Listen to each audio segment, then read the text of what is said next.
Terima kasih Bapak Ibu telah meluangkan waktunya hari ini untuk hadir bersama kita membahas tentang Innovating Livability in Kepulauan Seribu. Mungkin sebelum kita mulai sesi diskusi panelnya, ada paparan terlebih dahulu dari Pak Tri Indrawan dan Pak Bambang. Mungkin boleh dimulai dari Pak Tri Indrawan untuk paparannya, dipersilakan.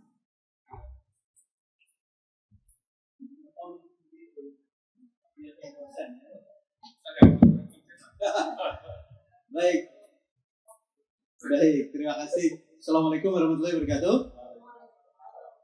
Baik, selamat siang dan salam sejahtera bagi kita semua. Yang terhormat Pak Profesor, Pak Ibu Irin PhD, rekan sama teman-teman kita. Sebelumnya sama seperti Bang pantun dulu kan? Di jalan-jalan ke Kota Tasik. Jangan lupa beli kedandang. Bapak Ibu tahu tempat paling asik? Pulau Seribu. Pasti asik. Baik Bapak Ibu sekalian. Pertama, saya Tri Indrawan dan saya baru di Kabupaten. Sudah 5 tahun. Hadir bersama kami ini Pak Endro, langsung Kepala Bagian Perekonomian dan Pembangunan. Terima kasih bersama Bapak Ibu. Hari ini saya ingin menyampaikan terkait dengan potensi ekonomi biru Kepulauan Seribu, sinergi laut dan pariwisata. Bisa lanjut. Bapak Ibu, pertama kita punya 113, 7.000 km persegi seluruhnya laut dan darat. Daratannya kita cuma punya 8. Pak Bambang sama Bu Irin. Jadi kalau kita bicara urban farming nggak memenuhi syarat. Lahan terbatas, masyarakatnya banyak. Yang kedua, kita punya 6 kelurahan. Jadi hanya 6 kelurahan. 2 kecamatan, jadi median penduduknya. Penduduknya ada sekitar 29.000. Jadi kebayang, dengan luas daratan yang cuma 8 km persegi, 29.000 orang, belum rumahnya, belum saat. Kami setiap hari banjir Bapak Ibu sekalian. Ya. Yang terakhir adalah Taman Nasional. Jadi Bapak Ibu sekalian, Jadi Bapak Ibu sekalian, sebagian besar dari kawasan Kepulauan Seribu itu dalam area kawasan Taman. Kita punya 20 zona DPR kita, jadi mulai dari pariwisata, konservasi, pemukiman, zona wisata ada semua. Terakhir, zona DPLDM. Jadi Bapak Ibu sekalian, zona DPLDM itu adalah daerah perlindungan laut berbasis masyarakat. Jadi apa itu? Ditempatkan di pemerintah daerah. Kita punya zona-zona yang masyarakat berperan aktif dalam hal apa? Dalam hal peningkatan lingkungan. Mulai dari memasang terumbu karang, mulai dari memfasilitasi agar laut bersih, itu kita punya zona. Dan itu ditempatkan oleh Dinas KPKP. Jadi itu memang zona tersendiri yang kita harapkan peran serta masyarakat untuk meningkatkan ekosistem di wilayah. Lanjut. Bagaimana tadi saya baca adalah konsep ketahanan pangan di Kepulauan Seribu. Bapak Ibu sekalian, di posisi 113 bulan. 113 bulan. Sangat tepat.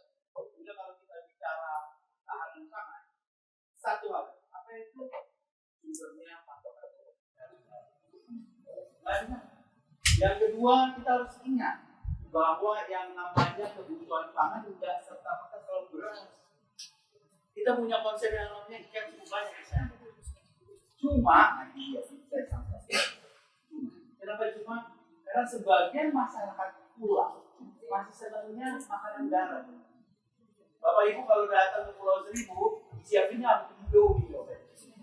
Ya kan? Bahkan kita ada telur yang lebih berkali nggak kita mau lihat ini.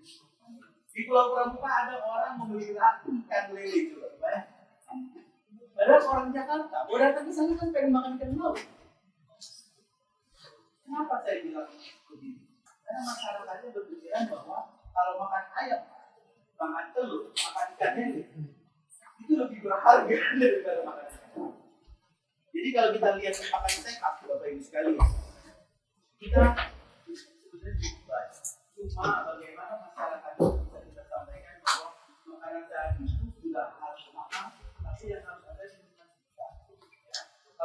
sekalian ke Pulau Seribu, namanya di Kabupaten Kepulauan Seribu, Kecamatan Utara, itu kalau dari dermaga, ikan kecil-kecil itu banyak sekali.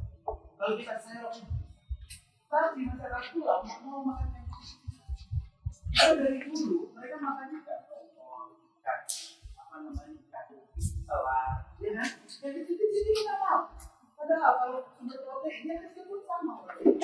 Makanya gue bisa lihat di posisi Kabupaten Kepulauan Seribu, saya kayak orang tidak. Di posisi Kepulauan Seribu, masih dimanfaatkan. Ini tugas berat. Apa itu? Menyampaikan kepada keluarga bahwa yang namanya makanan sehat itu tidak harus terus, tidak harus ada, tapi kan kecil yang mudah didapat pun harus bisa. Nah itu tugasnya. Belum, siapa yang ingat rantai pasok logistik. Kenapa saya bilang rantai pasok? Bapak Ibu, Jakarta sangat masif dengan support yang namanya perpindahan laut. Mulai dari darat dan di laut. Apa itu kapal-kapal kita? Tapi lupa satu hal, apa itu logistik? Padahal begitu ada orang, berarti ada logistik. Begitu ada orang, berarti ada kebutuhan makan. Makan itu sehari-hari. Nah itu dia yang sedang kami lakukan. Bagaimana kapal-kapal logistik bisa kualitasnya nah, dan sampai sekarang logistik berjalan secara berlanjut. Apa itu kapal-kapal yang dikerahkan oleh masyarakat dan berjalan secara perlahan. Apa itu perlahan? Strata ekonominya kurang bagus, daya tampungnya juga kurang bagus, sinyal logistik. Nanti kalau udah kelamaan kasih tahu. 2 menit lagi. Bapak Ibu sekalian, terkait dengan pulau pangan sehat, rantai logistik itu adalah keluarga. Dengan pola makan yang bagus dan sehatnya saya belum terkomodir dengan cukup baik, Pak. Dalam pemikirannya makanan sehat, telur, ayam, ada ikan-ikan kecil juga makanan sehat. Otomatis supaya kita tertinggal dengan ada hal kalau kita tahu yang namanya peningkatan SDM itu adalah fungsi utama dari sektor perekonomian, pembangunan. Oleh karena itu menjadi penting bagi kami di sektor keluarga perlu ditingkatkan persaingan terhadap hal. Nah terakhir itu peran pemerintah. Yang pertama adalah kami ingin merubah paradigma pangan sehat di pulau. Nah, jadi yang namanya sehat itu kan harus mahal. Tidak namanya sehat itu nggak harus jauh. Yang kedua adalah mensupport transportasi logistik. Teman-teman kalau ada dari besok kami berharap logistik jadi ekonomi. Jadi jangan orang itu bisa selesai. Ketiga, peningkatan peran Dasawisma dan PK. Bapak Ibu sekalian, mohon maaf kalau di Jakarta sumber informasi banyak sekali. Kadang-kadang di pulau itu sumber informasi dari Dasawisma. Karena itu kadang-kadang jadi saya tidak menyampaikan bahwa kita tidak jauh. Tapi saya menyampaikan bahwa kami harus keempat, mengoperasikan dermaga berkapasitas orang dan logis. Jadi Bapak Ibu sekalian, kita fokus terus sama yang namanya logis. Kadang-kadang kita lupa dengan kalau di luar negeri, bahkan di tajam produksi itu orang dan barang sudah canggih tanpa produksi. Itu masih belum. Terakhir adalah penempatan distributor bahan pangan itu. Bapak Ibu sekalian, begitu terjadi yang namanya angin barat, pulau bisa terhambat logistiknya, bisa nahan lapar. Oleh karena itu menjadi penting ada rantai distributor yang sampai. Lanjut. Nah ini, Bapak Ibu sekalian, hari ini beberapa inovasi yang kami sampaikan adalah suatu pekerjaan yang dapat menciptakan dampak yang tinggi. Apa itu? Pertama ada di Pulau Timur. Luas daratannya hanya 55 meter. Hanya 50 hektar. Ya, jumlah penduduknya 50 hektar, jumlah penduduknya 65. Apa yang kami ingin lakukan di sana? Garam sehat. Jadi Bapak Ibu sekalian, kalau di sini kalau makan garam hati-hati. Kenapa? Karena garam-garam kita biasanya dibuat di pantai utara Jawa. Pantai utara Jawa itu rata-rata Pak ya. Jadi nanti kami ingin membuat garam sehat laut garam Pulau Seribu. Jadi kalau boleh dibilang garam sehat laut garam. Ya. Kenapa ini jadi penting Bapak Ibu? Kalau kita bisa membuat produksi garam sehat laut garam, satu bisa menambah tingkat masyarakat. Yang kedua, indeks bahwa Pulau Seribu berhasil baik bukan tentang. Yang berikutnya adalah Bapak Ibu sekalian tahu, kepiting itu adalah binatang yang cukup banyak dominasi di Jakarta, dan itu pertumbuhannya ternyata cepat. Bapak Ibu sekalian tahu, dalam jangka waktu 4 sampai 6 bulan dia sudah bisa di ternak, sudah bisa masak. Dan ingat, kepiting itu bahan pakannya cuma murah.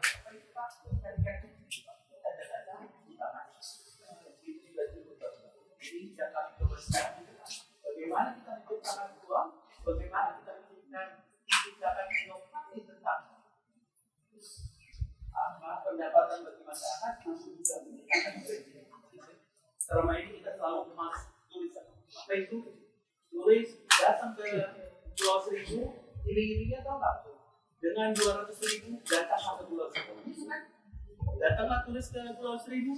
Di sana makannya apa? Indomie. Iya. Begitu Indomie yang datang apa? Sampah. Yang datang apa? Pendapatan masyarakat biasa. Coba, ke depan ya. Apa yang membuat itu menjadi dalam jangka waktu 1 tahun.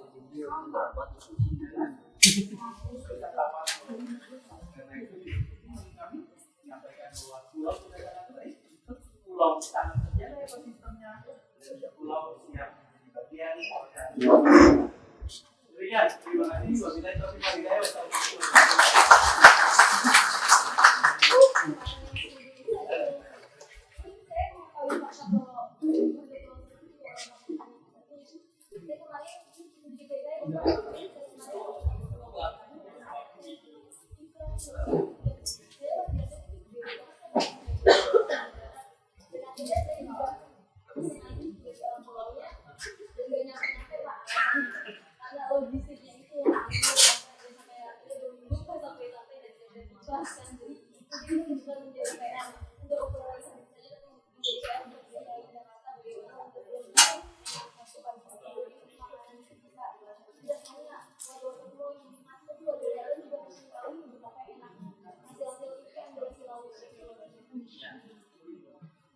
Selanjutnya akan ada paparan juga dari Profesor Bapak.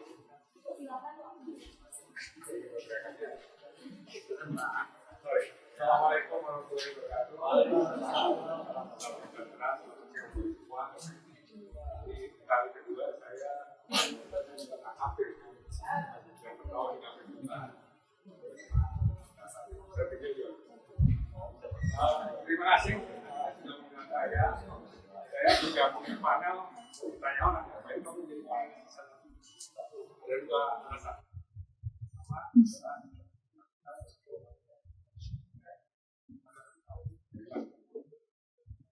Sudah hilang dia. Satu, karena saya berpendapat Bapeda adalah salah satu agent of change ya. Karena mereka yang melakukan planning. If you fail to plan, you plan to fail. Ya, kalau Anda dari awal udah gagal membuat perencanaan yang bagus, pasti Anda menuju kegagalan. Jadi saya juga respect dengan teman-teman semua, tapi sekali lagi planningnya itu memang harus benar-benar sound. Yang kedua, kita bicara tentang Kepulauan Seribu ya. Gitu. Jadi ini sesuatu yang menurut saya sih under attention, under performance Pak. Under semua lah. Banyak sekali potensi di Kepulauan Seribu yang kita tahu, tapi sayangnya hingga hari ini kita belum melihat sesuatu yang bahasa teman-teman sekarang nendang gitu ya. Kok kita nggak ada hype sama sekali nih di Pulau Seribu. Jadi tugas saya siang ini adalah memprovokasi Anda semua untuk berpikir bahwa inovasi itu melihat satu perubahan yang sifatnya opportunity, not a threat. Tapi karena tadi dimulai dengan pantun ya Pak, saya harus pantun ya Pak ya. Oke, orang hutan memakai pita, burung terbang berirama. Kepulauan Seribu milik kita, mari kita bangun bersama-sama. Oke, so saya teringat satu hal ya, kalau kita bicara pulau, karena kalau teman-teman Google, di 2019 pada waktu saya menjadi orang kedua di ADB, Wakil Presiden ADB, saya meresmikan satu pulau kecil yang akan kita desain sebagai Green Island. Kalau di Google namanya Malalison Island. Malalison Island. Pulau itu nggak gede-gede amat, Pak. Cuma 55 hektar, kecil. Orangnya kira-kira 800. Potensinya besar, tapi mereka nggak bisa mengembangkan karena listriknya cuma 4 jam per hari. Anak-anaknya underdeveloped semua, nggak bisa belajar kalau udah malam gitu ya. Pokoknya banyak sekali lah constraint buat mereka. Pada waktu itu ADB dengan swasta mengembangkan satu green solar panel ya, yang didesain untuk 24 jam per hari. Saya ingat pada waktu peresmian itu pada nangis semua. Ibu-ibunya nangis karena dia bilang, wah sekarang kita bisa jualan ikan karena kita bisa punya freezer. Tadinya nggak mungkin mereka punya lemari es. Mereka tangkap itu, tangkap ikan dan sebagainya, tapi mereka nggak bisa freezer. Yang kedua, mereka juga bisa lebih melayani homestay karena di situ pantainya bagus. Wisatawan senang di situ, surfing segala macam itu. Yang kedua, yang ketiga, mereka juga senang karena anak-anaknya sekarang bisa belajar malam hari. Tadinya nggak bisa belajar, cuma 4 jam per hari, bayangin ya. Gitu.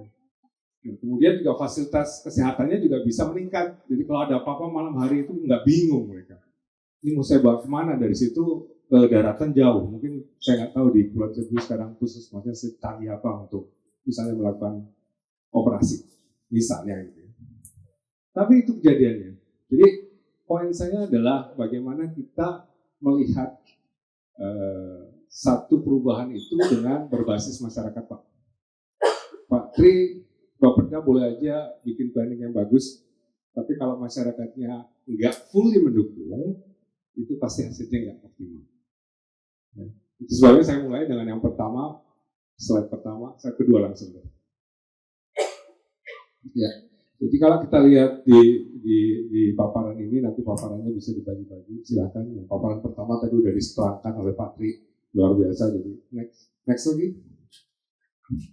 Ada 3 komponen penting kalau kita membangun kota. Ya, 1 adalah people, 2 adalah nature, 3 adalah culture. Ya. 3 hal ini harus selaras serasi seimbang. Tapi kalau saya melihat memang people-nya yang harus masyarakatnya harus dibentuk. Masyarakat yang belum mendukung 100% harus diberdayakan, harus diajak bagaimana mereka berpikir untuk membangun daerahnya. Ya. Di sini ada berbagai macam definisi tentang livable city, ya, macam-macam lah gitu ya. Dan saya kira saya nggak akan masuk ke situ karena terlalu kompleks gitu. Tapi intinya adalah kembali lagi livable city is about people, and people. Ya. Jadi siapkanlah masyarakat sedemikian sehingga mereka ikut dalam perubahan itu. Gitu. Katakanlah kita nggak punya akses. Ya, accessibility-nya tadi logistiknya kurang. Oke. So, what should we do? Lifestyle-nya mungkin harus adjust sedikit. Atau yang paling gampang, nih yang klasik nih, di mana-mana di Pemda, kalau saya berdialog dengan teman-teman di Pemda adalah, kita nggak punya dana, Pak. Menurut saya, financing is necessary but not sufficient. Ya. Finance itu bisa datang kok dari public-private partnership, bahkan saya menyebutnya adalah public-private people partnership. Ya. Sekarang ini kalau kita punya misalnya usulan membangun taman gitu ya di beberapa Pemda, mereka bisa taruh tuh desainnya segala macam dan kemudian minta crowdfunding. Kan ada kitabisa.com. Orang bisa urunan 10.000, 20.000, 2.000. But it's about people. Orangnya mau untuk melihat perwujudan satu desain yang memang berbasis masyarakat. Gitu. Jadi kalau ada yang bilang bahwa keterbatasan dana adalah sesuatu yang ultimate, saya kok nggak agree ya, saya nggak setuju. Banyak cara untuk melakukan berbagai terobosan untuk membiayai sesuatu, nggak harus nunggu dari pemerintah.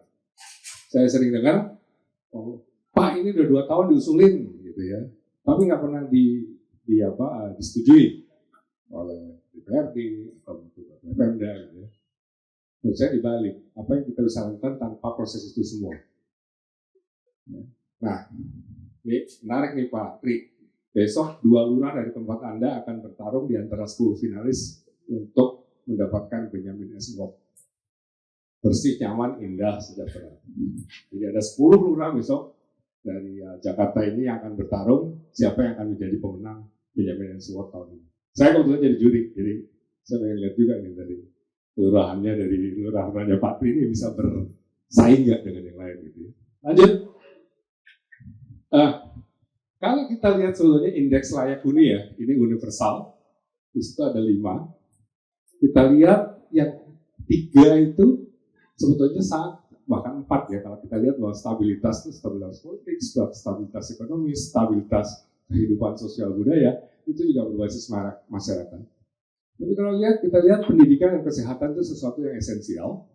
Budaya dan lingkungan juga merupakan sesuatu yang esensial. Infrastruktur hanya salah satu dari 5 itu. Jadi kalau kita bicara accessibility, kita bicara mobility, kita bicara water, air, sanitasi, dan sebagainya, itu hanya satu dari beberapa hal yang memang harus diwujudkan di kota. Ya. Saya selalu menyampaikan bahwa lagi-lagi tadi 3 faktor utama adalah people, and people. Itu yang akan menjadi inti dari membangun satu wilayah. Oke, lanjut. Nah, di sini saya ingin memperkenalkan ada 5 hal nih sebetulnya yang saya juga pakai di IKN pada waktu pertama kali saya ditunjuk menjadi kepala otorita IKN, karena saya ingin pada waktu itu ya, saya nggak tahu planningnya sekarang gimana, tapi ada 5 hal yang kita ingin wujudkan di sana. Yang pertama adalah green, hijau, kedua adalah smart, ketiga adalah inklusif, 4 tangguh, dan semua itu akan mewujudkan satu komunitas, satu pembangunan yang sustainable. Nah, kalau kita bicara green, tentu nggak cuma dicat hijau gitu ya, atau nanam-nanam bakau, bukan juga gitu ya. Tapi kita berpikir misalnya, Pulau Seribu kekurangan air, why not kita having rain harvesting? Kalau misalnya hujan, ditampung, di-recycle, dipakai lagi. Bayangkan teman-teman ada SDN 20 di Kecamatan Sepaku, di IKN yang sudah menerapkan konsep ini. Kita punya satu SD yang nggak, di sana nggak ada tempat sampah Pak. Nggak boleh ada tempat sampah. Jadi murid itu harus dari rumah berusaha untuk tidak membuang sampah di sekolah. Kalau mereka punya sampah dikantongin. Jadi contoh kita mencoba merubah tatanan sosial masyarakat untuk menjadi satu green community. Itu contoh aja. Kemudian 3R kita familiar semua, recycle, reduce. Nah, smart, pinter. Apakah untuk menjadi area yang smart itu mahal? Menurut saya enggak tuh sekarang. Harusnya semua bisa dilakukan dengan konsep-konsep teknologi yang saya selalu bilang bukan high-tech, tapi appropriate technology. Appropriate technology adalah teknologi yang selaras dengan kultur, kemampuan institusi, dan corak dari masyarakat di daerah itu. Balik lagi ke masyarakat. Ya. Contoh misalnya kalau kita juga waktu itu bikin satu pilot project, Pak Tri, di mana orang kalau ngurus apa-apa, itu yang datang suratnya ke HP-nya dia, bukan dia yang datang ke kelurahan. Apa-apa itu ya udah pakai ini aja, pakai gadget. Ya, kalau ada, misalnya kalau zaman dulu, kalau di kampung, ada kampung Kecamatan Sepaku, ada beberapa kampung di sana. Zaman dulu kalau ada emergency, orang pukul kentongan, benar nggak ya? Untung ada apa gitu kan, ada kebakaran, ada perampokan. Nah mereka ciptakan gadget emergency button di gadget. Kalau ada apa-apa yang emergency, mereka tinggal gitu, pencet, nanti ada bunyi-bunyi tertentu yang menyebabkan semua aware bahwa ada terjadi sesuatu di situ. Ya itu contoh beberapa hal yang menurut saya sih sangat affordable, gampang aplikasikan di satu wilayah. Nah, yang penting lagi adalah inklusif. Ya, saya setuju bahwa mungkin kita akan targeted high-end turis, but don't forget bahwa Kepulauan Seribu ini milik semua loh. Yang low-end juga harus dilayani, gimana caranya? subsidi kah atau mungkin berbagai macam lah caranya. Saya yakin Pak tahu. Dia lulusan PWK dari UI dia tahu. Kan? Tapi inklusif itu nggak cuma ngomong doang gitu ya. Wah inklusif gitu. Tapi juga misalnya mereka yang berkebutuhan khusus, mereka yang punya keterbatasan, tunanetra, tunarungu, kemudian juga mereka yang mungkin juga autism dan sebagainya. Kita harus tunjukkan. Sehingga ada istilah child friendly city, ada women friendly city atau women friendly area dan seterusnya. Nah, kemudian resilient ini juga penting karena yang namanya pulau itu rentan kalau ada kenaikan pasang dan sebagainya karena climate change. Bahkan nanti kalau ada pandemi lagi, who knows, kita nggak tahu, kita harus siap-siap. Pandemi, waktu pandemi kita benar-benar kocar-kacir Pak Iren. Semua kota nggak siap. Nggak cuma di Indonesia. Waktu itu saya di ADB, jadi saya tahu, kita lihat semua kotanya. Kenapa? Karena fasilitas kesehatan dan pendidikan itu tidak terintegrasi dengan baik di master plan kota. Jadi kalau ada rencana tata ruang kota segala macam itu, ini kok nggak benar-benar dalam bahasa ininya nyeklek gitu ya. Terintegrasi dengan misalnya transportasinya seperti apa, logistiknya seperti apa itu enggak. Nah, kota di Asia pada waktu itu benar-benar kocar-kacir, nggak karuan, sehingga kita tahu di mana yang terjadi pada waktu COVID-19 lalu. Ini harapan kita nanti semua pulau punya nih. Lanjut. Nah, salah satu yang kami sebagai perencana kota selalu berpikir dan ada gium adalah melakukan satu perencanaan dengan 3D biasanya ya. Desainnya harus benar-benar desain yang terdesentralisasi dan perencanaan berbasis masyarakat. Kepadatannya kepadatan di sana ada masalah, tapi bagaimana kita mengatur kepadatan itu sehingga benar-benar mewujudkan satu lingkungan yang tetap sehat dan kohesi sosialnya tetap ada. Hati-hati buat teman-teman kalau ada kepadatan, jalannya sempit tiba-tiba dilebarkan nggak karuan gitu ya. Karena tentu jalan itu adalah public space di Indonesia atau di negara berkembang. Coba bayangin pagi-pagi ada tukang sayur kan, ibu-ibu saling ngobrol kan, that's kohesi sosial.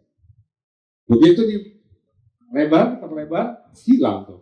Orang nggak saling bertegur sapa gitu ya.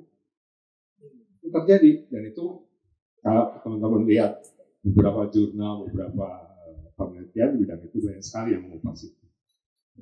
Keberagaman juga, tadi saya ingatkan bahwa kita mendesain area itu untuk semua yang berkebutuhan khusus, berbagai macam strata masyarakat gitu ya. Kalau ada yang high end, ada yang medium end, ada yang low end, semuanya kalau bisa semuanya difasilitasi. Kemudian yang dua ini tambahan, yang pertama ada digital, karena sekarang saya lihat teman-teman semua pasti bawa gadget, ketinggalan dompet nggak pulang, ketinggalan HP pasti pulang. Gitu ya. Itu keniscayaan kita sehari-hari melakukan segala sesuatu dimulai dengan digital facility. Dan yang terakhir adalah dekarbonisasi, karena kita problema climate change ya. Kita semua tentu harus mulai berpikir bagaimana mengurangi karbon di alam kita. Lanjut. Kemudian yang terakhir. Nah, saya mencoba memprovokasi dengan 4 kuadran ini. Satu adalah community readiness, satu adalah infrastructure and accessibility readiness. Bapak punya 118 pulau, nggak mungkin semuanya langsung 118. Nggak mungkin semuanya langsung dibangun dong, gitu kan. Kita harus lakukan prioritisasi seperti apa. Nah, mungkin tipologi-tipologi ini kita bisa coba masukkan dan kategorikan. Mana yang aksesibilitasnya dan infrastrukturnya sudah bagus, kita tinggal mungkin melakukan banyak konsultasi dengan masyarakat. Kita ini mau kemana sih? Kita mau jadi apa sih? Kita mau jadi ekoturism, kita mau jadi satu hub logistik yang bagus, kita mau jadi high-end tourism destination atau apa? Serah. Tapi itu keluarnya dari masyarakat. Yang mungkin kecil kayak Malison Island, mungkin mereka berbeda. Kita cuma mau menjadi tempat untuk pemasok dari industri perikanan misalnya, bisa juga. Atau mereka punya UMKM yang bergerak di bidang turunan atau food industry dari perikanan, bisa juga. Kembalikan lagi kepada masyarakat, mereka maunya apa, dan kemudian nanti akan dipayungi oleh perencanaan yang lebih menyeluruh, yang lebih komprehensif. Jadi yang tentu yang kita inginkan yang dependent island ini, yang infrastruktur dan accessibility-nya rendah, belum ada gitu ya, pasti ada tuh. Terus kemudian nggak punya masyarakat malah atau mungkin 1, 2, 3, 4, 5 kata di situ, itu mungkin perlu perhatian khusus. Bagaimana membangun masyarakat dari nol di daerah situ, dan itu juga punya potensi. Oke, satu lagi. Ya, saya kira ini terlalu detail, tapi saya tentu berharap dari diskusi hari ini teman-teman yang lain juga punya ide bagaimana mengembangkan pulau. Jadi island based economy yang seperti apa yang berbasis masyarakat, yang kemudian jadi tadi bisa memenuhi aspek-aspek green, ya, aspek-aspek smart, aspek-aspek inklusif, resilient, tangguh, tapi juga nantinya insya Allah menjadi pulau-pulau yang sustainable yang bisa kita banggakan bersama. Saya stop di sini. Terima kasih. Assalamualaikum warahmatullahi wabarakatuh.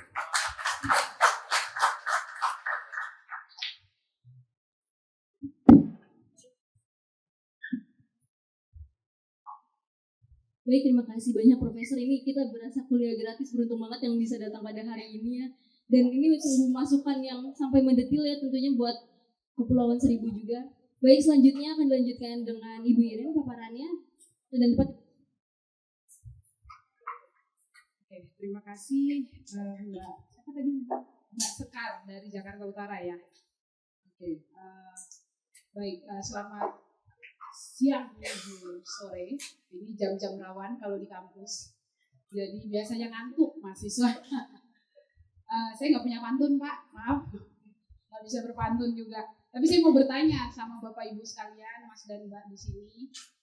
Ada yang sudah pernah ke Pulau Seribu? Tadi pertanyaannya dari Pak Tri ke kami bicara. Udah berapa kali Mbak? Oh baru sekali. Warga KTP Jaktim. Warga Jakarta ada yang lebih dari 3 kali ke Pulau Seribu? Nah, tanya Pak. Ada nggak? Ada. Oh 1 dari ribuan tadi katanya kan? Dari ribuan penonton di sini. Terima kasih Ibu. Jadi sangat disayangkan gitu ya. Jakarta itu punya Pulau Seribu, kita harus bangga ya. Ya nggak? Bangga nggak? Capital City yang punya pulau-pulau kecil. Mana coba? Nggak banyak. Ya. Yang punya lengkap dia, mainland ada, pulau-pulau kecil ada. Ada 116 atau 18, berubah-ubah tergantung pasang surut, ya kan, berpenghuni dan tidak berpenghuni. Tadi disampaikan oleh Pak Tri. Jadi sebenarnya DKI Jakarta ini bangga harusnya punya Pulau Seribu. Itu dulu deh. Kita bangga nggak? Atau melihat ini sebagai suatu potensi? Atau kayaknya beda? Namanya juga udah kabupaten, yang lain kota gitu kan? Beda bukan Jakarta, bukan anak Jakarta dia. Gitu kan? Jakarta aja anak Jaksel kan, anak Jaksel, anak Jatim beda ya Mbak ya. Apalagi anak Kepulauan Seribu, artinya gini, dalam perkotaan itu biasa, ada disparitas itu biasa. Tapi kalau kita lihat Jakarta dengan Pulau Seribu, itu kita coba ini ya, self reflection. Itu saya kayak masuk ke beberapa abad, kayak nggak Jakarta gitu ya Pak ya. Saya izin udah 4 kali ke Jakarta. Ke Pulau Seribu. Tidung, Pulau Harapan, ya atau Kelapa. Kemudian Bidadari juga ya. Jadi 4 kali semenjak saya tinggal di Jakarta. Gitu. Jadi saya bolehlah berbangga diri gitu ya. Tapi harusnya teman-teman di sini, para perangkat, para anak-anak muda di sini, kalian harus bangga Jakarta punya Kepulauan Seribu. Itu dulu. Jadi ketika kita lihat peta tata ruang Jakarta, jangan lupa, jangan cuma yang segitiga kebalik itu, tapi ada pulau-pulaunya gitu. Ya, saya selalu ingatkan ini ke mahasiswa juga. Kami ada kelas pembangunan kota tropis dan pesisir gitu ya. Dan seringkali profesor kami adalah Profesor Abimanyu Alamsyah. Dia selalu mengingatkan kami bahwa jangan lupa Jakarta ada Pulau Seribu. Nah itu yang perlu tidak hanya diingat tapi proud of that facts gitu ya, bahwa ada kepulauan ini. Gitu dulu. Nah mungkin berikutnya. Next. Ya, jadi saya mau lihat, tapi kondisinya tidak membuat kita bangga. Ya, kondisinya itu tidak membuat kita bangga. Jadi ada banyak hal yang di sini saya tulisnya less. Ada kurangnya.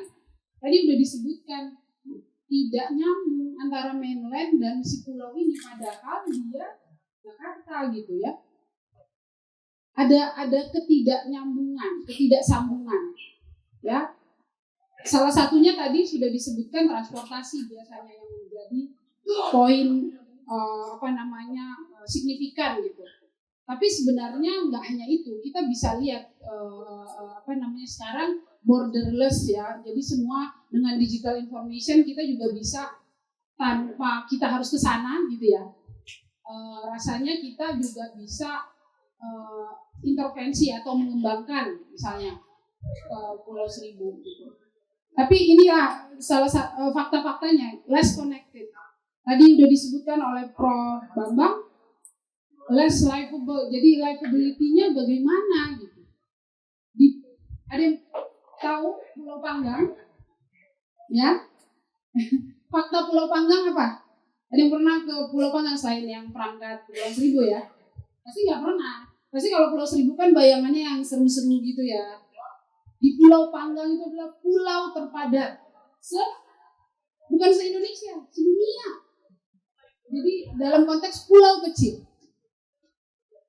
Ya, pulau terpadat. Pulau ya, pulau kecil ya. Nah itu ada di Pulau Seribu. Ya, nah bagaimana kondisi settlement-nya, permukimannya, perumahannya di situ? Layak huni enggak? Gitu kan? Dan ini sudah terjadi bertahun-tahun. Nah itu kayak kita tahu fakta tapi udah gitu aja, nggak bisa diapa-apain kan, gemes gitu. Oke, baik.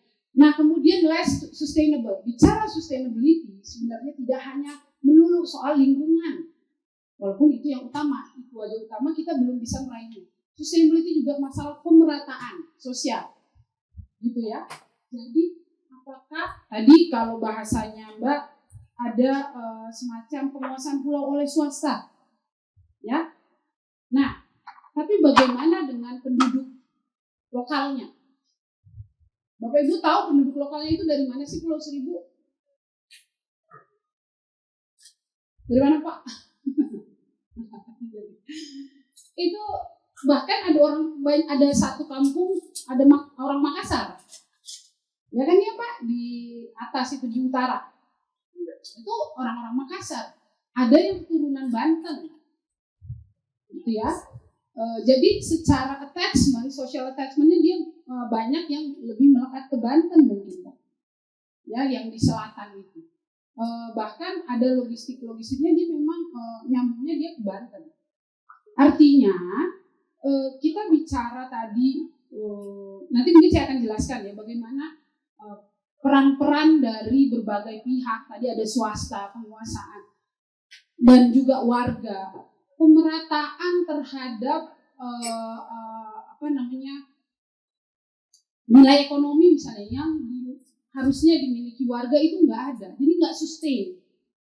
Bagaimana mau lingkungan juga sustain, orangnya aja nggak mendapatkan porsi yang baik gitu ya. Nah ini kemudian less diverse. Iya gitu ya. Jadi di situ kalau bicara orang Pulau Seribu, ya udah di situ. Apakah ada, misalnya kan sekarang banyak istilah nomad ya, dengan setelah COVID banyak pekerja-pekerja nomad gitu ya di Bali, di mana gitu ya, yang tempatnya bisa bersantai tapi juga bisa bekerja gitu. Ada yang pilih Pulau Seribu? Gak ada kan? Karena apa? Misalnya susah sinyal gitu kan, balik lagi ke infrastruktur. Jadi ini kayak ayam dan telur, jadi infrastruktur gak ada, warganya, manusianya, people-nya juga tidak berkembang, tidak akhirnya tidak inklusif dan lain-lain. Orangnya tidak berkembang, tidak innovate, maka dia infrastrukturnya pun begitu-begitu aja. Nah, rantai ini menurut saya harus diputus, gitu ya. Less exposure, tadi saya bilang. Pulau Seribu itu kalau kita bicara Indonesia, Bali, Lombok, Pulau Seribu tuh gemaknya nggak ada, kecil sekali. Jadi dianggapnya ya, mohon maaf, jadinya yang terbelakang aja gitu. Padahal itu tadi saya membuka dengan kita harus bangga. Bangga itu harus direalisasikan dengan kita harus berbuat sesuatu. Ya, less innovate dan less empower. Warganya itu nggak, ya udah berkembang aja gitu. Kalau nggak Pak Trian dan teman-teman yang bahasa saya maaf ojlok-ojlok gitu, nggak keluar, nggak ada yang mau bantu. Siapa yang mau bantu? Nah, selanjutnya mungkin ada konsep namanya islandness, ya. Saya coba cari literatur biasa dosen soalnya tentang pulau, ya. Pulau ini sebenarnya spesifik ya. Bahkan kalau nggak salah di Indonesia ada asosiasi provinsi kepulauan ya Pak? Ada ya Pak? Termasuk nggak Pak? Kepulauan Seribu? Nggak tahu ya. Nah sebenarnya karena kondisi yang spesifik ini harusnya saya nggak tahu apakah pemerintahnya atau nanti mungkin ada dari sisi warga yang punya jejaring. Ya, apakah ada kota-kota di seluruh dunia yang basis pulau? Karena isunya sama, isolated, not connected, gitu sama. Nah, harusnya bisa bertukar pikiran. Nah, saya mendapatkan satu konsep ini, jadi ada satu jurnal lah ya, yang dia memang mengupas tentang islandness ini. Jadi konsep yang sebenarnya multidisiplin atau interdisiplin, nggak bisa cuma lihat dari infrastruktur aja, atau orangnya aja, ekonominya aja nggak bisa. Ya, jadi memang katanya dia bilang adalah poinnya dia punya unik karakteristik. Itu dulu yang perlu diyakini. Yakini dulu aja deh. Kita lakukan kan. Benar nggak ya? Jorok Pulau Seribu kotor, cuman tadi katanya polusi yang bidadari gitu misalnya. Atau itu mah mainannya yang swasta aja, orang-orang kaya yang untuk punya resiko. Nggak gitu cara melihatnya. Gitu ya. Jadi kita harus menyadari dulu kita punya Pulau Seribu ini potensi besar sekali. Harusnya pimpinan tertinggi kota ataupun pemangku kepentingan melihatnya sebagai potensi. Jadi bisa ini di scale up. Karena jarang, unik sekali dengan kondisi seperti ini. Oke, kemudian jadi karena isolate dan remote, maka secara sosial dan secara psikologisnya akan juga dia akan menjadi ya kayak katak dalam tempurung gitu, jadi situ-situ lagi gitu. Ya, jadi dia nggak berkembang. Nah, tapi sebenarnya ada cara mengaktifasi. Kalau nggak salah di JID ini lagi senang dengan konsep aktivasi, placemaking activation, ya kan? Nah, coba next. Nah, saya coba dari konsep placemaking. Ya, placemaking apa sih gitu ya? Placemaking itu sebenarnya bagaimana interaksi antara ruang dan orang. Tadi people tadi. Bagaimana si people ini bisa mengaktifasi ruang yang existing, yang sudah ada, di-improve lebih baik. Kan kayak gitu. Jadi proses interaksi antara ruang dan manusia inilah yang harusnya menghasilkan kita, tempat ini jadi oke nih, duku atas misalnya. Kenapa enggak hal tersebut juga dilakukan di Pulau Seribu? Ambil spot-spot tertentu gitu ya, sesuai dengan tadi perencanaan tata ruang, zonasi dan lain-lain. Jadi placemaking ini pun sifatnya sebenarnya Nggak bisa cuman top down bottom up, harus ketemu dua-duanya. Ya, basis masyarakat. Oke, tapi saya mau bilang gini, warga di Pulau Seribu itu, ya, mereka perlu di-trigger, perlu distimulasi, ya, oleh siapa? Oleh orang-orang Jakarta. Kan kita satu wilayah nih. Jadi kalau cuma ngarepin orang Pulau Seribu aja susah, apalagi mau katanya global city kan. Nah, Jakarta harus lihat itu, ya. Penduduk Jakarta harus, ayo sama-sama kita dorong gitu ya. Apapun itu, misalnya dari sisi government sector-nya, private-nya, ya. Kemudian nanti kalau yang sekarang mungkin banyak civil society organization yang masuklah ke Pulau Seribu dengan tujuan yang positif ya, yang baik tadi. Ini exposure-nya menurut saya kurang. Nah, placemaking ini sebenarnya harusnya bisa bersinergi gitu ya untuk pulau. Kalau nggak dia udah isolate aja. Informasinya tadi cuma dari kader-kader saja. Kalaupun dia bisa mengakses informasi, tapi jadinya literasi gitu ya. Dia dapat sumber dari TikTok mana-mana, tapi tidak terkontrol, malah jadi mislead information-nya. Nah, menurut saya adalah penting ketika kita mau melihat bagaimana mixed placemaking ini ya. Jadi ada island community scale-nya.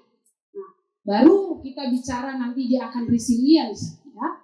Jadi proses, karena gini, kalau di pulau itu memang secara alam, secara fisik resiko memang lebih tinggi daripada mainland. Ya, apalagi kalau bicara sekarang dampak perubahan iklim gitu. Nah, di dalam keterbatasannya mereka bisa jadi solusi. Mereka tuh artinya sistem yang ada di dalam pulau tersebut. Nah, tapi saya menganggap tidak bisa hanya dari mereka, tidak hanya dari Pak Tri dan teman-teman gitu. Tapi bagaimana Jakarta melihat ini sebagai yuk kita dorong gitu. Jadi sistem tadi yang Pak Prof sampaikan, bagaimana people to people-nya nggak hanya menurut saya warga pulau, tapi warga Jakarta. Contohnya apa? Teman-teman di sini yang muda-muda tahu model crowdsource ya kan? Nggak, sekarang saya mungkin main di misalnya peta bencana gitu ya. Sekarang saya background bencana. Dalam menginformasikan, ada banjir, ada genangan. Kita nggak perlu nunggu misalnya BPBD atau ada instansi terkait, tapi bagaimana orang-orang melaporkan, ya nggak? Orang-orang melaporkan, akhirnya di situ ada genangan. Nah, untuk promosi Pulau Seribu ini saya rasa perlu gerakan-gerakan seperti ini. Ya, bagaimana crowdsourcing ini juga dikembangkan di dalam aspek-aspek untuk pengembangan Pulau Seribu. Next. Sehingga menurut saya beberapa inovasi yang coba saya sampaikan ya, sebenarnya ada beberapa hal. Pertama adalah metro ecoregion. Jadi ketika bicara metropolitan Jakarta, masukkan Pulau Seribu sebagai ya perannya tentunya penyeimbang, gitu kan? Sekarang kan bicara semua ke arah green, blue, kenapa nggak betul-betul digandeng gitu ya? Ada peran Pulau Seribu di situ. Ya, ini dari sisi interest terhadap tata kelolanya, gitu ya. Kemudian governance renewal. Apa yang terjadi di Pulau Seribu, di Pulau Harapan misalnya ya? Dia itu, jadi kalau Bapak Ibu ke sana, kalau mau bangun sesuatu, Pak, tolong koreksi ya Pak, ini berdasarkan hasil riset kami. Mau bangun sesuatu, tinggal numpuk-numpukin sampah, pasir di situ, udah lama, itu dia jadi miliknya si A, Bapak A. Udah bangun aja di situ. Jadi kayak rebut-rebut, nggak ada pengelolaan, siapa yang mengatur ini? Jadi dia numpukin sampah, jadi self-reclamation. Nah, mereka melakukan. Nah, dia numpukin terus udah jadi bangunan atau jadi kayak dermaga kecil gitu ya. Nah, itu yang terjadi, nggak ada yang mengatur. Begitu pula kalau bicara mungkin swasta. Bagaimana sih si swasta ini yang seringkali menurut saya memang kalau tidak dikelola dia akan jadi momok gitu. Tidak ada tadi sustainability, pemerataan terhadap warga, ya, terhadap apa yang didapatkan oleh warga. Coba bisa nggak kita ajak swasta ini dalam konteks yang lebih baik gitu ya. Dalam konteks misalnya dengan poin environmental levy itu pungutan lingkungan hidup untuk lingkungan di Maldives ya, kan kita biasa lihat tuh resort yang cakep tuh ya di sisi lain tuh ya, tapi di sisi lain dia juga sebenarnya ada pulau itu untuk resort pariwisatanya, ada pulau yang memang untuk ya warganya gitu. Apa yang terjadi? Mereka ada konsep one island one resort untuk lingkungannya. Tapi yang menarik buat saya ada pajak, semacam pajak atau pungutan yang dia tarik itu wajib untuk para pengembang resort ini yang akhirnya diberikan lagi kepada warga. Gitu ya, pengembangan pendidikannya, sekolah, bangun sekolah. Jadi apa yang dilakukan oleh para swasta ini ya, atau perorangan ini bisa juga mengembangkan si Pulau Seribu untuk warganya. Itu salah satu yang memang sudah terjadi di Maldives. Nah kemudian tadi ke governance renewal. Nah ini tata kelola ini harus memang kita sentuh sih. Jadi baik itu dari warga sendiri ya maupun bagaimana Jakarta, Pemprov gitu melihat Pulau Seribu ini. Jangan lagi mohon Pak, kami mengadakan kegiatan waktu itu Jumat udah nggak ada tuh, Jumat siang semua udah pada balik ke Jakarta Utara, udah hilang semua perangkatnya gitu kan. Artinya ya ini yang perlu kita coba lihat gitu ya, kita improve mengenai tata kelola ini. One platform, thousand island. Ada platform bersama, itu yang tadi saya bilang yang multi stakeholder ini. Terkesan klise ya, bersama ini, tapi harusnya bisa gitu. Sehingga kalau anak-anak muda bisa bikin satu media untuk si Kepulauan Seribu, para influencer misalnya, cobalah si Pulau Seribu ini yang bisa dipromot dengan baik. Nah yang terakhir mungkin Common Pool Asset Structuring Strategy ini saya ambil dari satu jurnal jadi Commonwealth State Island. Jadi ada negara-negara kepulauan yang di bawah Commonwealth, mereka punya semacam skema bagaimana pembiayaan. Nah ini saya nggak mau terlalu banyak, tapi pembiayaannya ini antar swasta dilibatkan di situ. Jadi inovasi-inovasi pembiayaan yang tidak hanya dari APBN atau APBD itu dimasuk di sini. Jadi kayak ada pengelolaan pendanaan bersama.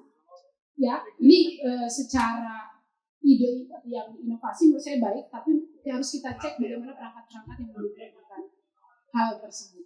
Nah, mungkin ini yang bisa saya lempar dulu ke forum, ke Bapak Ibu sekalian. Jadi pesannya adalah bagaimana membuat Pulau Seribu ini menjadi harapan buat Jakarta.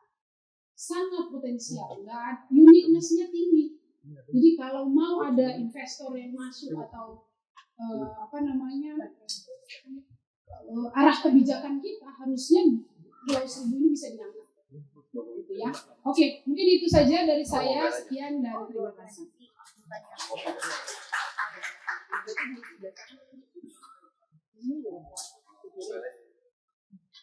Baik, terima kasih Ibu Iren atas pemaparannya yang sangat daging.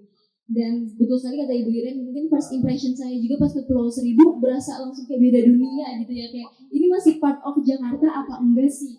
Dan selama di sana tuh yang saya pikirin, wah ini ada potensi ini, ada potensi ini, ada potensi ini. Masyarakatnya mau nggak ya mengembangkan, dan mungkin pertanyaan-pertanyaan tersebut akan terjawab ya pada sesi diskusi panel kita kali ini. Izin Patri dimulai dari Bapak, sudah siap untuk pertanyaannya akan saya berikan. Sudah siap Bapak? Oke. Pertanyaannya Pak, izin dari sisi pemerintah daerah, program dan inovasi apa yang kini tengah dijalankan untuk meningkatkan konektivitas, layanan publik dan kualitas hidup warga Kepulauan Seribu sekaligus menjaga kelestarian lingkungan pulau?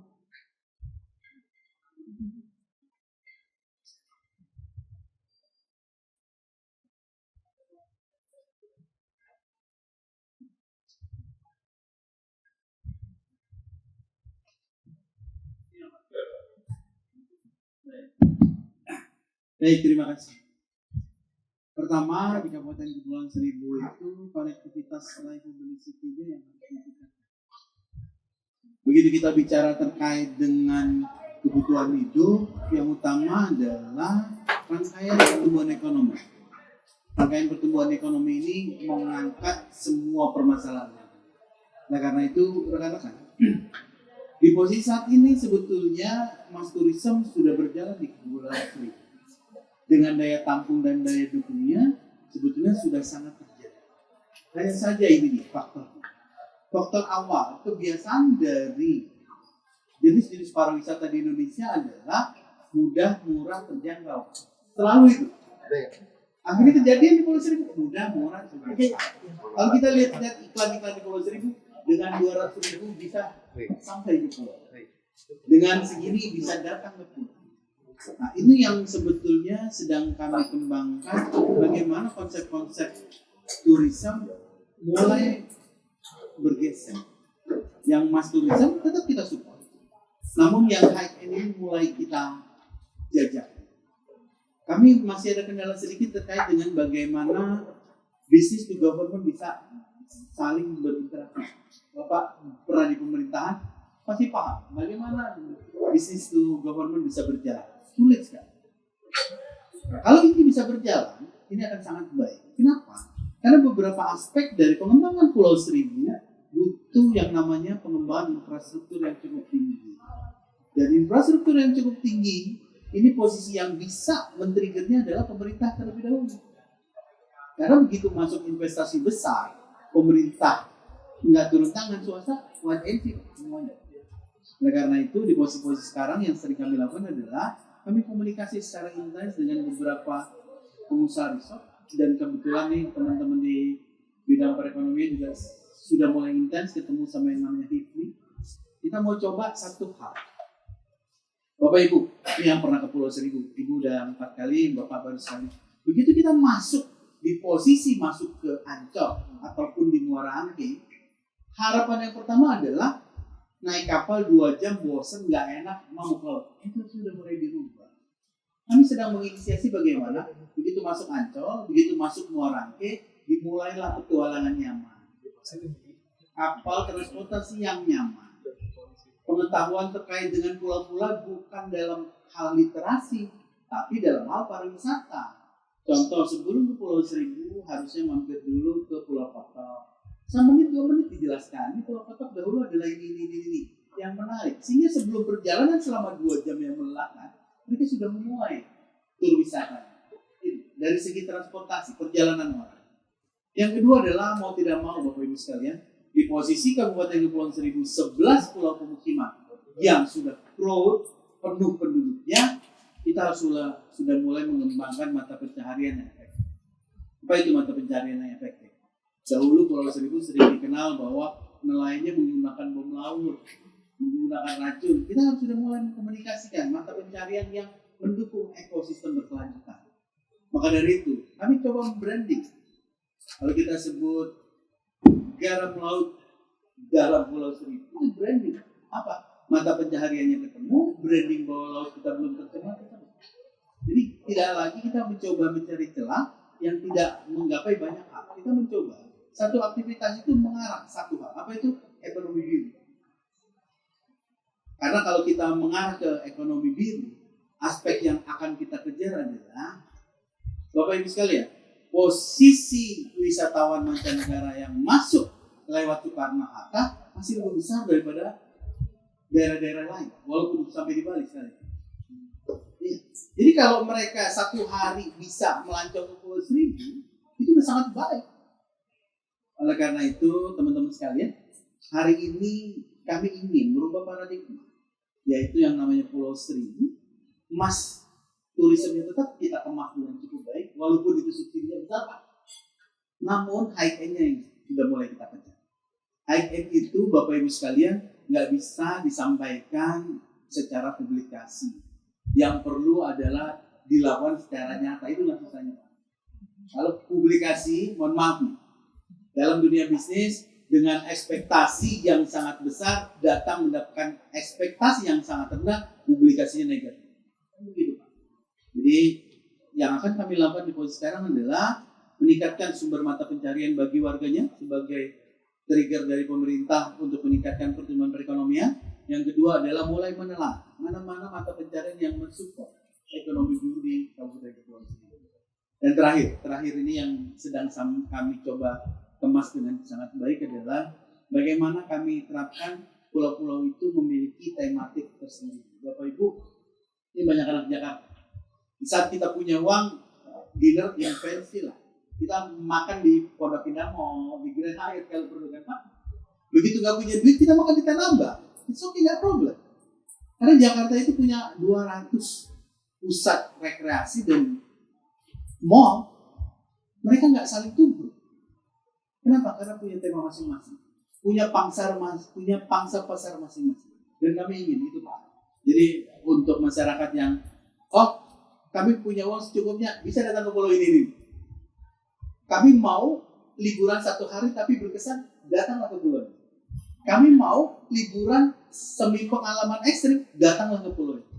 Jadi itu yang sedang kami kejar dan kami berharap ini bisa dilakukan dalam waktu yang namanya proklamasi dalam waktu dan tempo yang sesingkat-singkatnya. Terima kasih. Baik, terima kasih buat Pak Tri atas jawabannya. Semoga bisa terrealisasi dalam waktu sesingkat-singkatnya ya. Izin melanjutkan ke Pak Bambang untuk pertanyaannya. Izin Bapak, bagaimana konsep dan indikator kelayakan huni dapat diterapkan di Kepulauan Seribu dengan tantangan kepadatan, infrastruktur, dan aksesibilitas antar pulau? Izin Bapak, ke depan dipersilakan.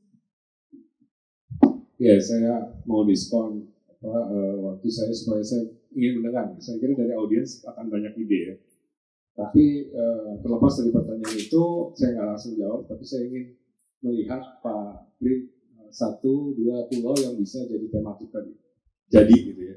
Nggak usah besar-besar lah gitu ya. Tapi benar-benar pulau itu kita bisa jadikan pulau yang nggak boleh ada kendaraan yang pakai BBM masuk situ. Nggak boleh ada orang bawa plastik masuk situ, gitu ya. Kemudian juga listriknya pakai solar panel, terus airnya bisa di recycle, sepedanya semua green. Dan biar orang experience kan, sekarang teman-teman sekarang ini suka tuh kalau experience gitu ya.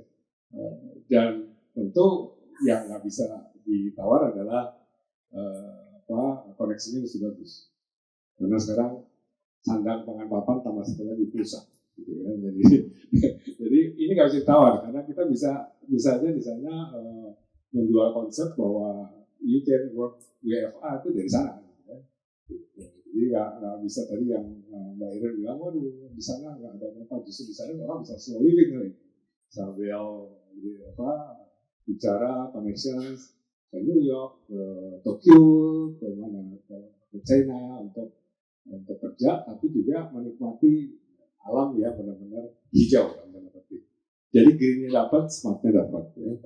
Nah, saya juga melihat mungkin dari sisi aksesibilitas ya Pak Tri ya. Kan sekarang busway ini luar biasa nih pengembangannya ya. Dari Bogor, mana bisa langsung ke atas Pak, dari Cililitan atau ke atas. Tapi ada juga yang misalnya langsung ke Pik, ada juga yang misalnya langsung ke Ancol dari Bekasi ya, dan sebagainya. Kalau ada busway, kenapa nggak ada boatways? Ya? Kalau ada highways, kenapa nggak ada seaways? Kalau di Filipina, karena saya di sana 6,5 tahun, ada namanya nautical highways. Nautical highways itu adalah bagaimana menghubungkan pulau-pulau. Itu kalau orang ingin berjalan dengan kendaraan, dia bisa naik ferry. Makanya disebut nautical highways. Jadi dia menghubungkan antar pulau. Dan di sana itu banyak paket yang disebut island hopping, Pak. Island hopping itu dari satu pulau ke pulau lain. Kalau dia mau mengunjungi beberapa pulau itu ada layanan yang muter terus. Jadi orang bisa naik itu, hop on, hop off, keluar di pulau ini, nanti jam berapa masuk lagi ke pulau yang lain dan seterusnya. Nah mungkin ini mesti dicari bagaimana pembiayaannya tadi kan, public private people partnership-nya seperti apa supaya aksesibilitas dan konektivitasnya bisa terjaga. Tapi intinya adalah kita ingin melihat juga di samping busway ada boatways. Jadi kalau ada busways, bahkan kalau ke depan Ya, saya pada waktu saya di IKN itu kita punya airways. Saya punya saya membimbing satu doctoral student, dia sedang membuat bagaimana mengatur airways.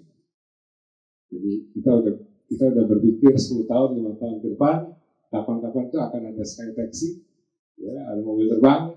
Mobil terbangnya juga kalau teman-teman lihat di Google sudah dicoba tuh di IKN, udah terbang kok di Airport Samarinda. Itu kita kerjasama pada waktu itu dengan Hyundai Motor Corporation. 4 penumpang, 1 pilot, dia terbang. Ongkosnya pada waktu itu dihitung dari Balikpapan Airport $50 sampai IKN. Yang saya katakan adalah yang seperti ini bukan kayak di Wakanda atau di mana gitu ya, di Avatar gitu. 5 tahun 10 tahun lagi jadi nih. Karena risetnya udah banyak. Risetnya sudah banyak. Cina juga punya EHang misalnya. Mobil terbang itu keniscayaan. Bahkan sekarang kalau drone ya, di Google kalau teman-teman lihat juga misalnya di Shenzhen udah mulai orang ngirim makanan, kalau di sini GoFood, itu pakai drone. Gimana ngatur yang di atas itu? Ada drone, ada helikopter, ada mobil terbang, ada pesawat dan sebagainya. Tentu yang kita lihat di langit biru itu nggak ada jalannya, harus ada jalannya sekarang. Gitu. Dan yang menarik adalah bagaimana mengatur antara airways dan land use. Gitu. Belum ada saya kira yang ambil disertasi ini. Mungkin student saya ini yang pertama, perempuan nih. Saya agak topik gitu ya, kalau ini perempuan. Jadi kembali kepada pertanyaannya tadi, balik lagi ke tadi Mbak Iren juga menyatakan tentang place making ya. Memang itu penting antara people, place, and prosperity. Ada 3P. Bagaimana penduduk ataupun warga di sekitar itu benar-benar diberdayakan, aspirasinya seperti apa sehingga tempat itu bisa menjadi tempat yang dalam tanda petik selalu menjadi bagian dari hidupnya gitu ya. Sehingga saya sekarang misalnya dalam kuliah saya tidak hanya mengajarkan livability tapi lovability. Bagaimana satu tempat itu benar-benar dicintai warganya.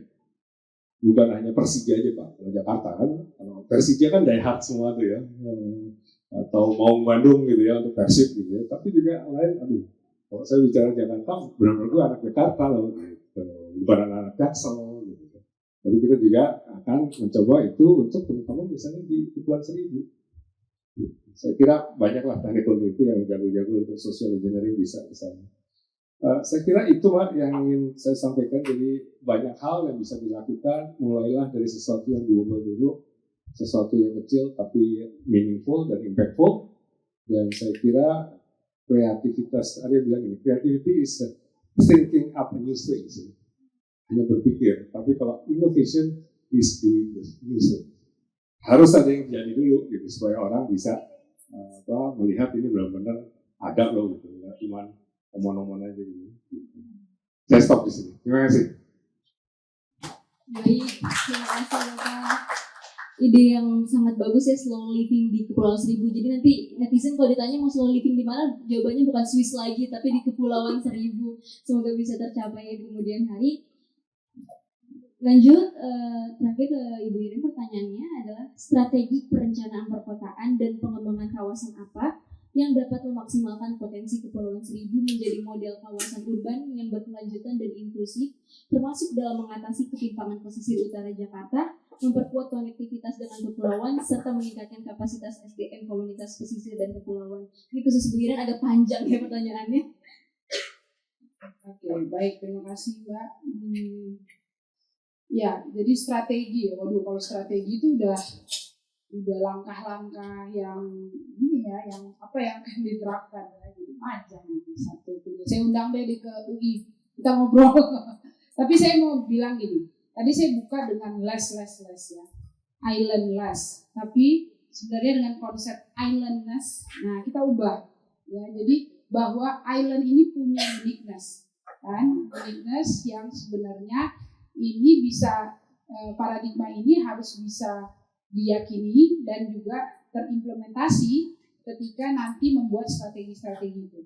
Saya sedikit menyinggung tadi mengenai placemaking tadi, bagaimana membuat lokasi-lokasi Yang buat siapa? Dua arah. Jadi dari atas, dari pemerintah, dari warga juga.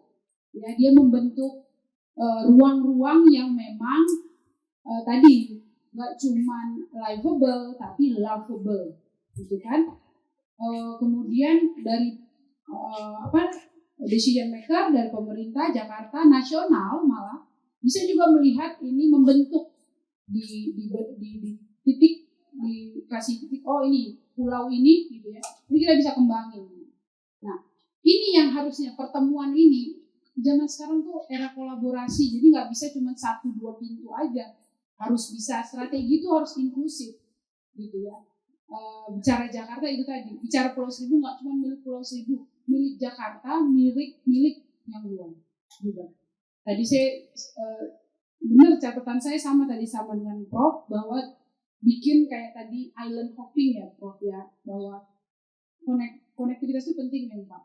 Nah salah satunya misalnya island hopping tidak hanya untuk wisata tapi sebenarnya memberdayakan, empower mereka.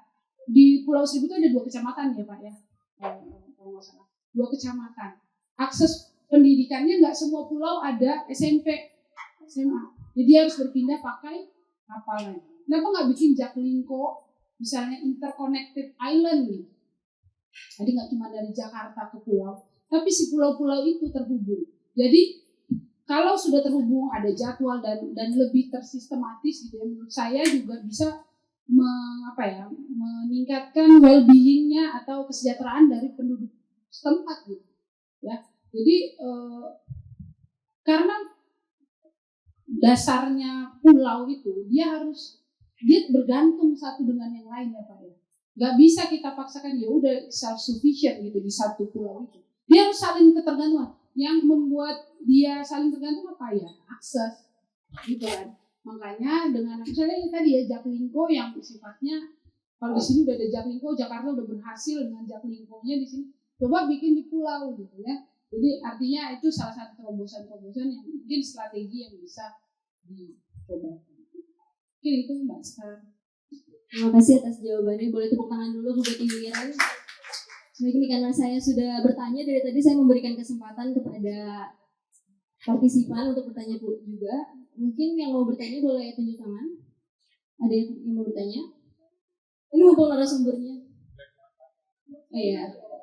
Oh ya, ngasih pendapat juga boleh nih, mumpung narasumbernya susah ditemui nih kalau di luar, mumpung ketemu di sini boleh memberikan pendapatnya atau memberikan harapannya nih buat Kepulauan Seribu, karena langsung ada pasekapnya nih, langsung didengarkan oleh pasekapnya. Boleh? Masih.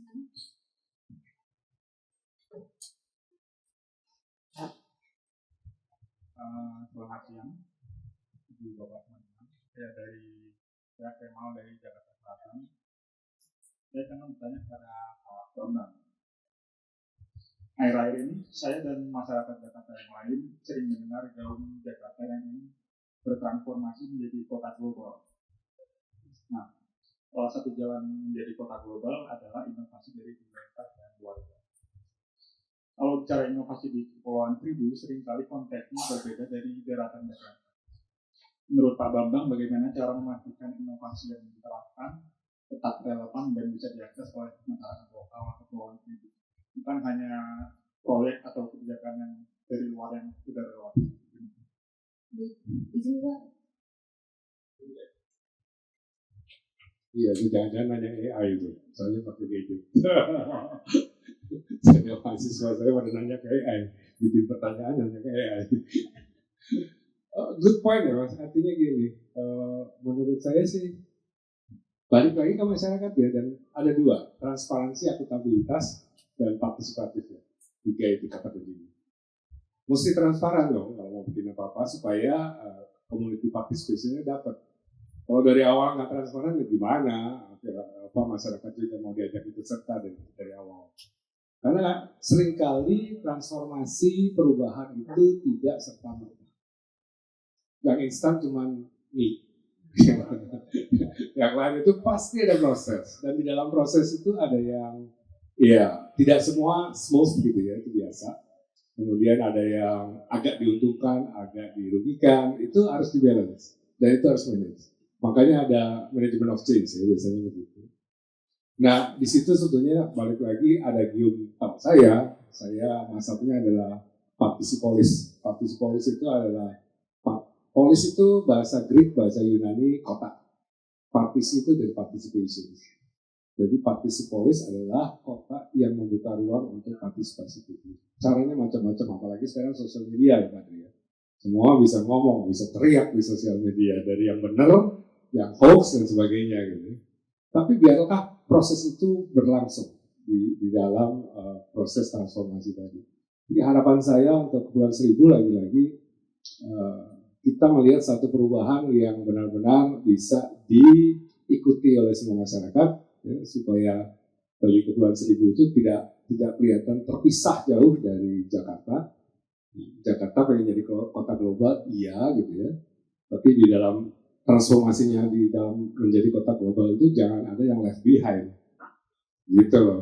Ini sekarang teman-teman Bapeda, teman-teman Pemprov DKI kan lagi kencang-kencangnya nih, mau mengejar indeksnya, semua mau dikejar gitu ya. Karena yang disebut kota global itu banyak definisinya. Nggak cuma satu yang bikin ya, ada Economist Intelligence Unit bikin, Ethically yang dipakai DKI sekarang bikin, kemudian ada UN juga bikin dan seterusnya. Tapi intinya adalah kalau kita mau benar-benar meletakkan satu transformasi di mana, balik lagi nih katanya inklusif gitu ya, itu ya jangan no one left behind. SDG-nya gitu dari itu. Jadi harapan saya tentu teman-teman mungkin cara mengejar teman-teman di Kepulauan Seribu ini nggak sama dengan teman-teman di Jakarta yang daratan gitu. Tapi buatlah satu lompatan ke depan, pasti harus lompat. Kalau bisnis as usual tenggelam nih Pak Tri sama kepulau-pulauannya gitu ya. Nah, gimana kita melompat dan gimana melompatnya itu partisipatif, semuanya ikut. Dan di situ mungkin nih nanti akan ada banyak orang yang ingin tergerak hatinya untuk berpartisipasi. Contoh sederhana nih Pak Tri. Nanti kalau lurahnya menang gitu ya, saya nggak tahu, saya nggak mau, mereka belum presentasi, baru besok nih Benjamin semua finalisnya 10 lurah itu presentasi. Saya pengen lurah-lurah yang menang ini nanti saya koneksikan dengan diaspora network global. Kebetulan saya aktif di komunitas diaspora di seluruh dunia, banyak loh yang mau nolong Pak. Misalnya yang paling gampang adalah anak-anaknya ini bikin sahabat pena dalam bahasa Inggris. Jadi mereka WA, email, segala macam dalam bahasa Inggris. Kadang-kadang kalau anak-anaknya diaspora ini pulang ke Indonesia, mereka mau ngajar gitu. Ngajar bahasa Inggris. Ini sudah berjalan beberapa kali di IKM. Tapi masa IKM sana jalan, Jakarta depan mata nggak jalan gitu kan? Ini contoh sederhana. Tapi juga yang lain misalnya, saya ini banyak akses ke buku-buku anak-anak atau buku-buku yang terakhir, bisa nggak saya bukakan atau carikan cara untuk taman literasi gitu. Nanti kita sumbanglah buku dari manapun, dari Qatar, dari Hong Kong, dari Amerika, dari Tokyo. Itu kayak gitu-gitu banyak, cuman belum klop gitu. Saya kira dengan membuka ruang, dengan lebih transparan, akuntabel, kasih lihat ke semuanya, tapi supaya ini benar-benar aspirasi yang mewakili aspirasi warga. Banyak yang mau bantu, Pak.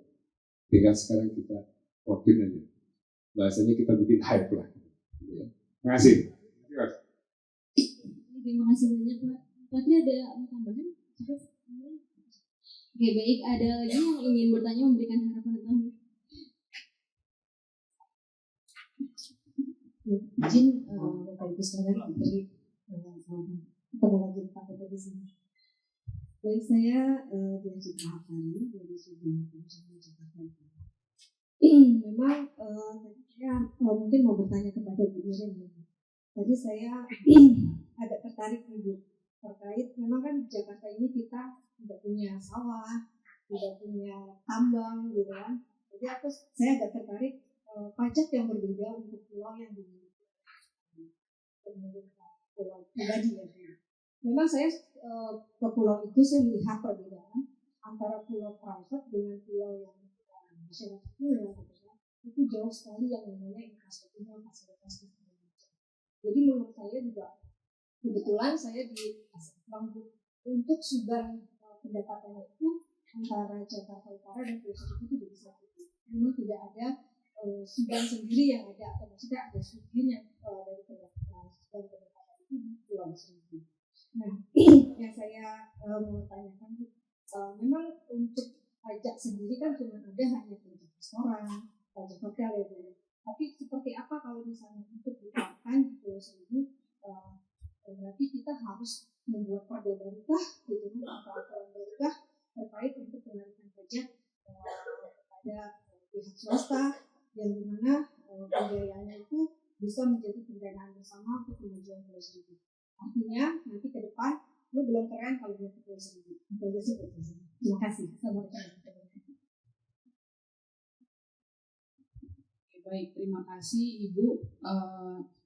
Jadi yang disampaikan tadi itu saya mengambil lesson learned ya dari Maldives. Jadi mereka melakukan hal tersebut, dan setahu saya, belum terkonfirmasi, saya belum browsing, tapi ketika saya diskusi dengan rekan, itu Raja Ampat juga begitu katanya. Makanya saya coba lihat. Jadi kalau di Indonesia katanya beberapa wilayah di Raja Ampat modelnya seperti itu. Perlu konfirmasi ya, disclaimer. Tapi memang salah satu prosesnya adalah membuat inovasi pembiayaan kan, untuk bagaimana ini bisa tadi seimbang gitu. Boleh kita engage, menggandeng atau melibatkan swasta, dan mereka punya dia bisa membeli punya sertifikat di wilayah tersebut yang adalah itu legal gitu ya. Tapi apa yang bisa dikontribusikan kepada wilayah tersebut? Sebenarnya ini ada juga diterapkan untuk misalnya kasus pencanaan. Jadi bagaimana misalnya ya usaha-usaha di wilayah resiko rawan bencana, misalnya dia punya nilai, mohon maaf saya bukan orang ekonomi, jadi dia harus membayar semacam ganti rugi terhadap wilayah yang dia tempati atau seperti itu. Prinsipnya seperti itu. Nah, memang harus dicek rangkanya seperti apa. Apakah ada gitu ya secara existing, atau memang kita harus develop yang baru. Tapi inovasi-inovasi pembiayaan seperti itu harusnya bisa dipikirkan gitu ya, Ibu. Mungkin itu tanggapan saya. Dia nggak bisa detail lebih jauh karena saya belum pelajari juga untuk DKI itu apa peraturan-peraturannya sudah berubah atau belum. Gitu.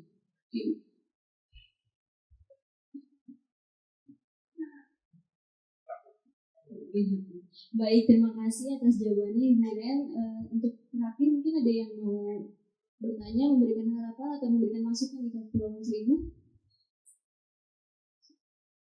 Baik, sudah cukup ya. Baik, mungkin karena sudah cukup dari audiens, saya mau nanya lagi nih, pertanyaan terakhir ya, closing statement juga nih.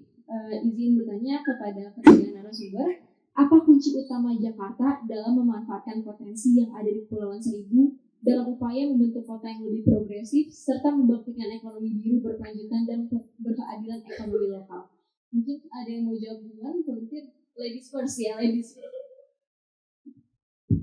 Oke, Mbak. Tadi apa yang pertamanya, Mbak? Kunci utamanya Jakarta ya. Jadi POV-nya Jakarta nih ya. Oke, interconnected ya. Jadi harusnya menghubungkan dia. Gap-nya itu besar sekali. Nah, Jakarta harus bisa menarik Pulau Seribu ini menjadi satu bagian utama dalam pembangunannya. Menuju Global City, harusnya Pulau Seribu ini bisa juga berkolaborasi.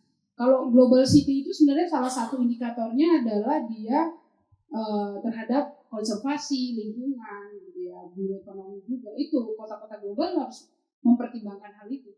Jakarta punya Pulau Seribu, harusnya bisa dioptimalkan untuk mendongkrak indikator tersebut. Nah, kemudian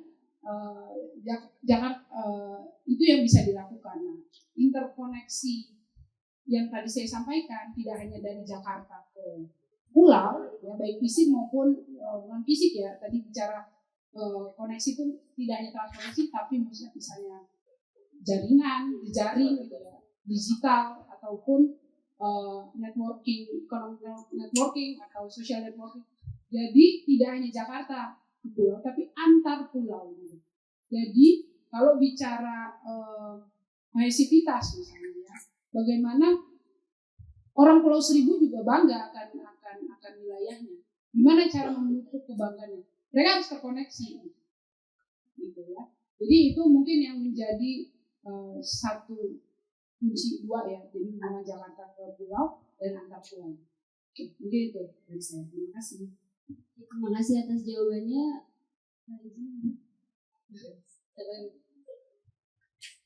Ini yang punya wilayah belakangan. Ini judulnya hari ini Dozen of Possibilities ya. Saya kok senangnya Dozen of Opportunities, Endless Possibilities. Ya. Jadi banyak sekali yang kita bisa lakukan. Tapi kalau kita belum apa-apa mikirnya kompleks, ya nggak jadi-jadi gitu ya. So simplify lah planning and actions-nya sehingga kita punya benar-benar sesuatu yang bisa jadi pilot. Menurut saya itu penting sekali dalam waktu dekat. Buat teman-teman yang suka glamping misalnya, kenapa kok glamping cuma di gunung segala macam? Kenapa nggak di pulau? Itu. Saya tadi bisik-bisik sama Patri, ternyata digital koneksinya bagus, apalagi itu gitu ya. Bayangin teman-teman tuh di hammock gitu ya, ayun-ayun tapi di depannya ada letuk gitu ya, kita bisa berselancar ke seluruh dunia. Dan katanya the world now is a click away gitu, bisa. Jadi menurut saya yang kayak gitu-gitu ciptakanlah brandingnya, tapi juga actionsnya harus ada di lapangan. Start with something small maybe but meaningful and impactful. Tapi itu bisa mengajak semua masyarakat untuk berpikir, ya, there is a thousand of opportunity dan endless possibility. Saya stop di sana. Baik, terima kasih. Kalau di implementasi itu ada 3 hal yang utama. 1, dari Taman Nasional dan Kementerian Pemerintah Pusat. Kenapa? Karena sebagian besar itu masuk dalam. Yang kedua, dari pemerintah daerah, dan yang ketiga yang selalu ketinggalan, pemilik pusat dunia. Ya. Jadi kalau kita berbicara bagaimana kita meningkatkan subsidi dengan besar bagi para wisata di pulau pemukiman, kita nggak lepas, tetap kita pertahankan. Namun yang memberikan nilai tambah itu adalah 3 hal utama, apa itu? Pemilik pulau, pengembangan pulau, dan yang ketiga itu adalah wisatawan yang memiliki pendapatan yang cukup untuk menikmati. Karena apapun kondisinya, sumber dari PAD adalah mereka yang bisa sampai ke sana dalam kaitannya ceruk high end itu yang kita ya. Jadi Bapak Ibu sekalian, Pemprov DKI Jakarta punya peran penting. Kenapa? Karena otonomi itu pusat itu. Kami di pelaksanaan di kabupaten hanya implementasi dari yang namanya konsep-konsep kebijakan. Saya berharap satu hal aja Bapak Ibu, konsep tematik sedang kita coba Pak.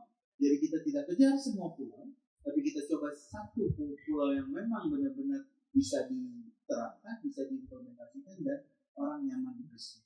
Saya selalu teringat kalau pemerintah selalu bilang, sudah ke Thailand, sudah menyatakan iya mau kembali lagi, datang. Tapi begitu sampai di posisi tempat wisata di Indonesia, teman-teman bisa jawab sendiri dalam hati itu. Gitu ya. Terima kasih. Ini jawaban kebenaran kepada 3 narasumber kita.